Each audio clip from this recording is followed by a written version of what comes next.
So this is interesting. Is it still considered trolling to run Ignite in the top lane? Let's find out. What up, ProGuides family? It's Christoph here, back with another high elo tier list video for you guys. Today we're going to be covering the best champions for high elo in patch 10.6. Remember that all this stuff is, at the end of the day, speculation, so you might see some changes in our next video. And if you haven't already, check out our patch 10.6 rundown video. It goes over all the changes mentioned in this video and gives you guys a tier list for mid elo. And as always for our question of the day, should teleport even be in the game? Should they remove it altogether?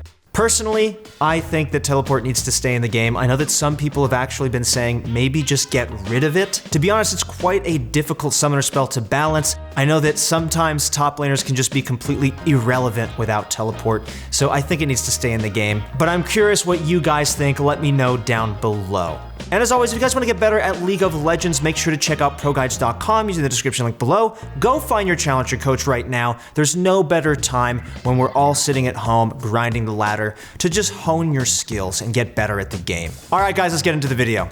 So we've made some shifts and also added some picks that might be gaining popularity up in high elo. But first, let's talk about our S+ and S tier champions. Darius received a nerf this patch, but he's still going to remain in our S+ tier. The mana cost on his W has gone up from 30 to 40, and the bonus damage on his W has gone down by 10% of his total AD at all levels. Finally, his E's mana cost has been increased from 45 flat to 30 to 70 based on ability level. Darius doesn't run teleport. The reason Darius remains untouched in the S+ tier is because he runs Ghost, not teleport. Teleport's cooldown has increased in the early game to 420 seconds. That's 7 minutes, guys. And this heavily discourages his opponents from using it early on. Ideally, they'll want to wait until at least level 6 or 7 before they teleport back to lane, meaning that Darius' opponents need to give him even more respect than before. He's easily the champion with the most presence in high elo, as he held a 40% ban rate, as well as just below a 53% win rate last patch in Diamond and higher.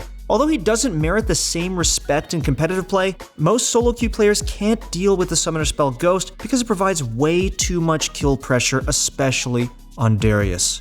Following up in the S tier, we have Kled, Shen, Jax, and Set. In spite of some nerfs, Set is still proving himself to be a very difficult champion to deal with. Many players ban him because he's just too much to handle. After all, Set still deals a ton of damage, which is what most players want if they're trying to carry their games. Ornn was moved down to the A tier, however. His scaling was slowed down significantly in the last patch, and it's difficult for him to keep up with the faster pace of high elo games. Since Wukong just received his mini rework, we'll hold off on ranking him for now and try to gather some more data first. Also, I'm sure a lot of you guys are already aware of a newer pick on Summoner's Rift, and that's going to be Kalista Top. Our analysts are holding off on rating her as well, not because they can't, but rather because they don't want to just yet. She's kind of new. Objectively speaking, she's definitely an S or S+ tier pick in the right hands. Pro players are really taking advantage of her right now and dominating solo queue. However, most solo queue players hop in and just give her a try without really understanding how or why it's actually a good pick to play. It also requires a lot of coordination with your jungler, and it's unlikely that every person playing Kalista Top is duoing with someone. Her statistics are abysmal at the moment and don't truly represent how strong she is. We're just gonna hold off on ranking her so we don't accidentally debate a bunch of players into locking her in, feeding, and then tanking her stats even more. The other top laners to receive some balance changes this patch were Garen and Urgot. We've introduced Urgot into the B tier as we perceive he'll do pretty well with the increased crowd control he'll bring. Garen took some nerfs to his magic resist and critical strike damage on his E, but he'll still remain in the B tier as these nerfs aren't too impactful. Okay, that's it for the top lane. Now let's talk about the jungle. First up in the jungle, we actually do have some S+ tier champions. We're gonna throw Rek'Sai and Elise up there because they demand so much respect. Jungle is a powerful role in high elo, and a lot of players understand that a lot of their gameplay is going to revolve around jungle pressure. Rek'Sai and Elise provide a ton of pressure because of their early dueling strength, scaling into the mid game, and powerful ganks. Both of them are excellent divers, so your turrets aren't necessarily safe, and yes, it's high elo, so your opponents definitely know when they can and can't dive you. These two picks can invalidate a ton of picks in other roles, especially in the side lanes, If you thought you were safe in the bottom lane because you've got a buddy with you, think again. Elise and Rek'Sai both create a massive amount of pressure in the mid lane as well, meaning that their mid laner will have an easier time taking mid lane priority, and that's so important, especially with Dragon and Rift Herald. Push out that wave, go take an objective, and give your team a massive advantage. Following them in the S tier, we have Lee Sin, Graves, Karthus, Kha'Zix, Rengar, and Zac. We've moved Rengar and Zac up to the S tier because of the amount of success they've been seeing in high elo. Zac's spam ganks and powerful dives make him similar to Elise and Rek'Sai. Admittedly, he deals less damage and can't duel as well, but that doesn't stop him from finding gank after gank somehow. The faster pace of games has helped Rengar take advantage of his chaotic playstyle as well. His win rate has climbed up to 52% in Diamond and higher, and he's also starting to draw many more bans from the same crowd. Honestly, Lee Sin is a champion who's teetering on the edge of S+ tier. A dedicated Lee Sin player can definitely make him S+ worthy, while a decent player who's using Lee Sin will probably just make him a slightly above average one. Olaf is also making the push for S tier as well, however he's being gate-kept by Trundle, who also wants to make that push for it as well. Unfortunately, Trundle is one of the few junglers who can actually duel Olaf, so whether they can make it to the S tier will heavily depend on which jungler becomes the next flavor of the month. We bumped up Poppy into the B tier. She's an excellent counter pick and an okay blind pick. Overall, she covers all the bases. She's got decent clear speed and okay ganks. Not bad by any means, and those jungle buffs last patch definitely helped her out as well. We're going to hold off on ranking the new junglers this patch, namely their Brand, Zyra, Morgana, Shen, Teemo, and Yorick. However, analysts predict Morgana will be a powerful pick, and we'll talk about her a little bit more later. Alright, that's it for the jungle. Now let's run it through the mid lane. There have been a lot of changes in the mid lane this patch, but most of them haven't made any impact on our champion placements. Anivia, Ryze, Xerath, and Veigar all receive some buffs, but they'll remain in their respective tiers. Anivia in B with the other two in the C tier.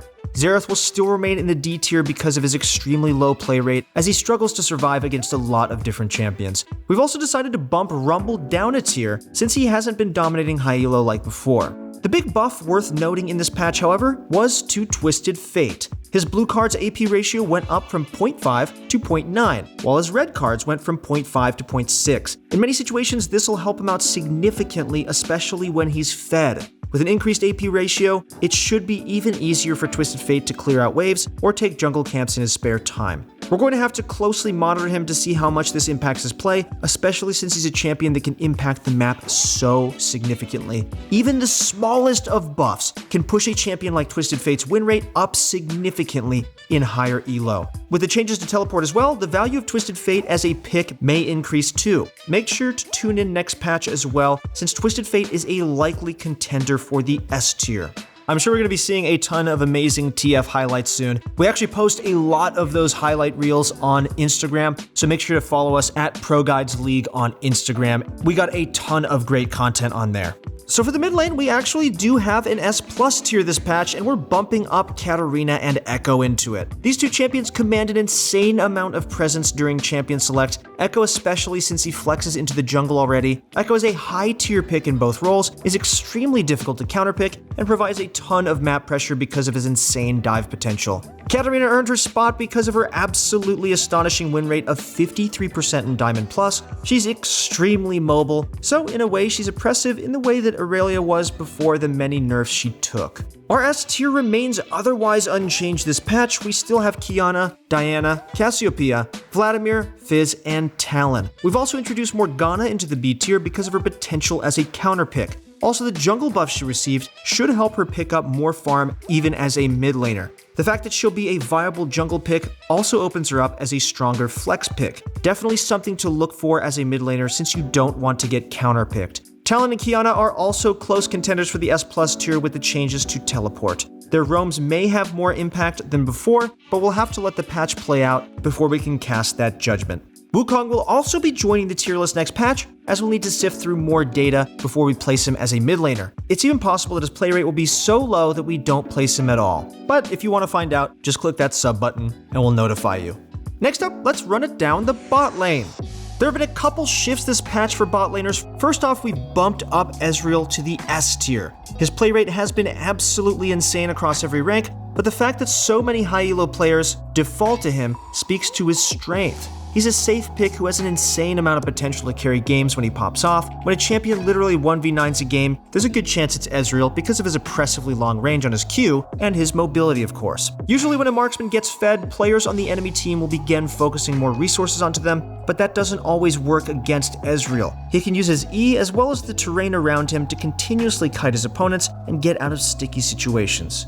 Aphelios received some nerfs this patch, but he'll remain in the A tier for now. He'll take a hit, but it's likely that his insane versatility will still merit him as a powerful pick. Draven received some buffs to his W, increasing the movement speed it provides by 10%, but he'll also still remain in the B tier.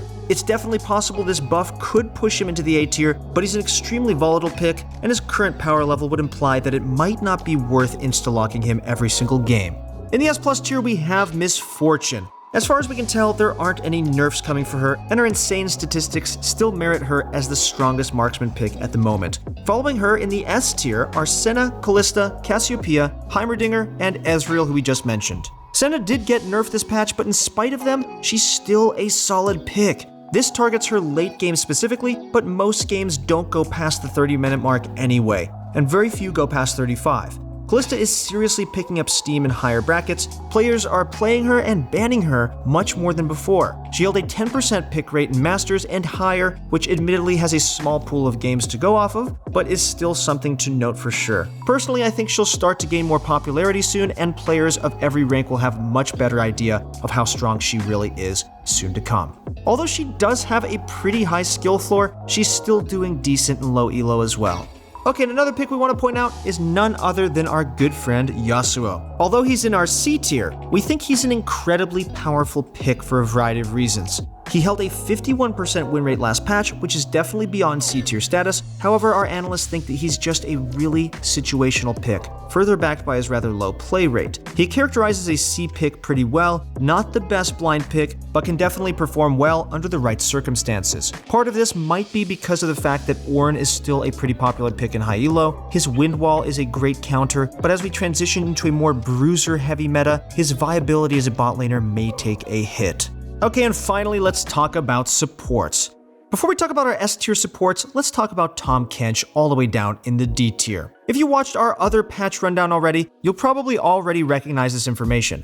0 CS Senna with Tahm Kench is really, really strong. With Senna, Tahm Kench is an S tier pick. He gets a ton of gold, can keep her safe, and can be a much more impactful pick. Without her, well, he sits in the D tier because all he's good at is the fact that he can save one ally and press R sometimes. Senna is already a champion with some safety because of her mist, so whenever an enemy manages to get past this, it usually means that they're going hard. This is where Tahm Kench comes in, as he'll be able to buy Senna some time and subvert committed divers. Senna did get nerfed, but this duo is still going to be a powerful one.